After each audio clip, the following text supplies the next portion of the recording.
Kerajaan Fatagar adalah kerajaan Islam yang didirikan oleh klan Uswanas.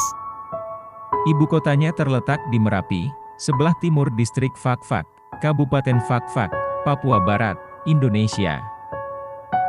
Asal-muasal kerajaan Fatagar. Ada dua legenda mengenai asal-muasal kerajaan Fatagar. Yang pertama ialah menyatakan bahwa penguasa Ugar merupakan leluhur Raja Fatagar. Dalam publikasi Memori Galis, salah satu wilayah dalam pengaruh kerajaan Majapahit adalah Onin yang dicatat sebagai Wanin. Ekspedisi pada tahun 1937 yang dilakukan oleh Leo Frobenius menemukan adanya bukti pemukiman di Ugar. Berdasarkan publikasi tersebut disebutkan pula kisah penduduk lokal di antara Teluk Patipi dan Rumbati tentang ekspedisi asal Jawa pada abad ke-15. Dan menurut legenda kedua dalam catatan Van Milligen diceritakan bahwa tempat asal pendiri kampung di wilayah tersebut adalah Gunung Baik atau Bai, sebuah pegunungan curam. Terdapat dua kelompok yang turun gunung dari Gunung Baik untuk menetap di pesisir Koiwai, Namatota dan Kaimana, dan juga Onin. Kisah tersebut merupakan mitos penciptaan, sebab gunung tersebut juga merupakan asal munculnya berbagai kelompok yang menghuni bumi. Sejarah Kerajaan Fatagar. Menurut A. Liter, Ving dalam catatan Memorie van Overgrave van de Afdeling West New Guinea, tahun 1932, leluhur Raja Fatagar dan Patipi merupakan orang asli lokal. Leluhur tersebut disebutkan adalah Wariang, yang dikisahkan menjelang senja melihat wanita di atas pohon kelapa yang kemudian dinikahinya. Dari pernikahan mereka lahirlah Raja-Raja Fatagar. Gelar raja pertama kali diberikan Sultan Tidore kepada seorang bernama Maraitat. Selanjutnya pusat kerajaan Fatagar berpindah dari Pulau Ega ke Pulau Merapi. Menurut W.J. Cator, dalam Memorie, Vervolg, van Overgrave van de Onder, Afdeling West New Guinea, 22 Mei 1937, pada 1678 Kapten Johannes Keats melakukan persetujuan dengan Raja Roemabati, Rumbati, dan Satraga, Fatagar. Ia menyebut kedua pemimpin tersebut dengan gelar raja. Tidak diketahui sosok yang ia maksud, namun bisa saja sosok itu adalah Maraitat dan setelahnya karena gelar raja. Berdasarkan cerita rakyat oleh Cosmos Tanggahma, juru bicara kerajaan Fatagar, Raja Mafa, Nggar, berpindah dari Pulau Nggar bersama marga Tanggahma yang sudah lebih dahulu keluar, dan menetap di ujung Pulau Panjang. Mafa memiliki keturunan, kakak beradik bernama Kadaran Uswanas dan yang lebih muda Bedar Uswanas merupakan petani akar tuba di Pulau Panjang. Suatu hari kedua kakak beradik tersebut bertengkar tentang akar tuba, ini menyebabkan Bedar berpindah ke kampung Mendokma bersama marga Weamen. Di kampung Mendokma ini, Bedar membuka perkebunan pala. Kadaran yang kesepian di Pulau Panjang pergi ke Weri, lalu Pasir Putih, dan akhirnya ke Sorpeha, sebelum dilanjutkan ke Pulau Merapi. Cerita ini sama dengan Muhammad Tanggahma keturunan Kapitan Merapi, di mana Kadaran adalah nama lain penguasa, dengan gelar raja, kedua Fatagar, Raja Parar, anak Maraitat. Dalam kisah tambahan ini selain kedua kakak beradik tersebut, ada adik perempuan bernama Wuhnini Hitora yang berparas cantik. Sehingga seorang muri yang bisa berubah menjadi buaya dari Baham ingin menikahinya. Muri tersebut menculik sang adik perempuan dan membawanya ke Pulau Panjang di tempat yang berarti air tawar, Tanah Saweri, dari tempat itu lalu menyeberang ke Weri. Kapadaran dan Bedar lalu pergi mencari adiknya sampai keluar dari Pulau Ngar menuju Pulau Panjang, sampai ke Weri, di mana mereka dapat menjumpai adiknya. Perjalanan dilanjutkan sampai ke Sorpeha, Horhameng, baru kembali ke Kanasaweri, Tanah Saweri. Setelah ini mereka bertengkar tentang akar tuba. Akar tersebut digunakan sebagai racun ikan untuk berburu saat air laut surut. Tebedari melihat bahwa akar tuba miliknya sudah tidak ada karena sudah dicabut Kapadaran. Mereka bertengkar lalu berpisah, Tebedari dibawa Weyaman ke Mendokma, sedangkan Kapadaran kembali ke Ngar.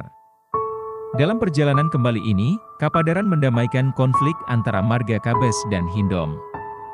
Setelah Raja Fatagar berpindah dari Pulau Ega ke Pulau Merapi, Raja beserta istri dan 5 orang keturunannya meninggal di sana.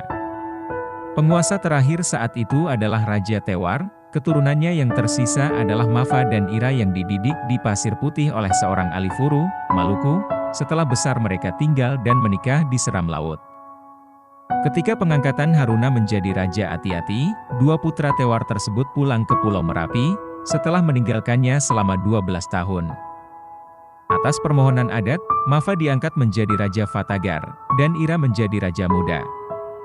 Akan tetapi Raja Muda Ira diberhentikan tahun 1920 karena memeras rakyat, sehingga digantikan putra sulung Mafa, Kamarudin. Saat Raja Tewar wafat, warga bermarga Tanggahma, Dopis dan Abu Bakar menjemput Mafa dari Geser, yang kala itu sedang mempelajari agama Islam. Ada 9 pendayung yang menjemput Mafa, Dopis, Abu Bakar, Teragar, Tetar, Embua, Kasumba, Senang, Tenrekma, dan Mandesiani. Sebelum perjalanan dimulai, mereka bertanya pada seorang asal Buton. Dikisahkan mereka harus datang di pagi hari dan melihat seorang laki-laki yang sedang menggantungkan tasnya, itulah Mafa. Sebelum fajar mereka lalu memegang dan membawa Mafa ke perahu. Mafa sempat minta izin untuk mengganti sarung dengan celana tapi tidak diperbolehkan karena jika semakin terang, banyak keluarga lain akan mengetahui dan ingin ikut serta, sehingga mereka tidak akan sampai Merapi fak-fak tepat waktu. Setelah Mafa diangkat jadi raja dan ayahnya dikuburkan, barulah Ira dijemput dari Geser ke Merapi. Sistem pemerintahan Kerajaan Fatagar. Aktivitas berperang merupakan kesibukan utama sebelum masuknya Tidore dan Belanda. Setiap kampung biasanya akan memiliki 2-3 perahu perang, dan bahkan sampai 7 perahu perang. Sebelum besi digunakan, material senjata menggunakan tulang burung kasuari, yang kemudian diikat dengan anyaman serat di pergelangan tangan. Setelah pemerintahan Tidore masuk, para pemimpin pesisir barat Papua, Onin, diberi gelar Raja, RAT. Raja adalah agen perdagangan dan pemungut upeti untuk Tidore, dan tunduk pada Kesultanan Tidore. Sehingga inilah fungsi ekonomi raja bagi rakyat di wilayah kekuasaannya, yang lebih dominan dibandingkan fungsi di bidang politik. Bisa dikatakan hubungan awal dengan Tidore adalah dengan perompakan, setelah damai barulah terjalin hubungan dagang. Awalnya orang-orang yang pengaruhnya menonjol akan diangkat sebagai kepala adat oleh dan atas nama Sultan Tidore. Hubungan dimulai melalui perantaraan Raja Lilinta, misal, seperti pada keputusan mengangkat Abdul Rahim sebagai Raja Patipi tertanggal 15 Juni tahun 1896. Namun setelah itu hubungan langsung tanpa perantaraan juga terjalin. Sehingga pengaruh dan hubungan perdagangan dengan Tidore cukup kuat. Secara birokrasi, Raja Fatagar mengangkat wakil sebagai perpanjangan tangannya.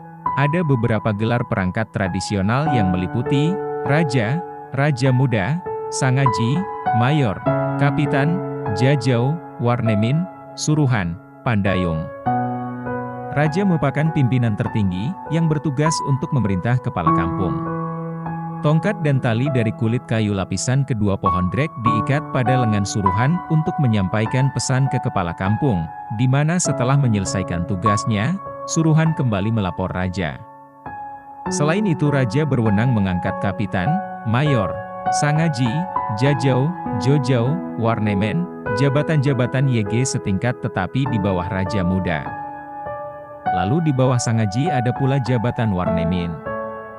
Raja diharapkan menyelesaikan konflik atau sengketa antar penduduk dan memberi keputusan adat sebagai hakim. Pemerintahan kolonial Belanda menegakkan kekuasaannya di Papua pada tahun 1898 dengan pendirian Afdeling New Guinea Utara, Barat, dan Selatan.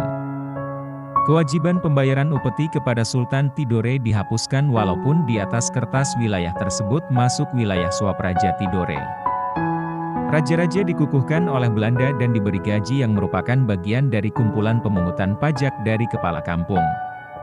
Mereka menjadi mitra bagi pemerintah Belanda, meskipun dalam hampir semua bidang masih ada campur tangan Belanda.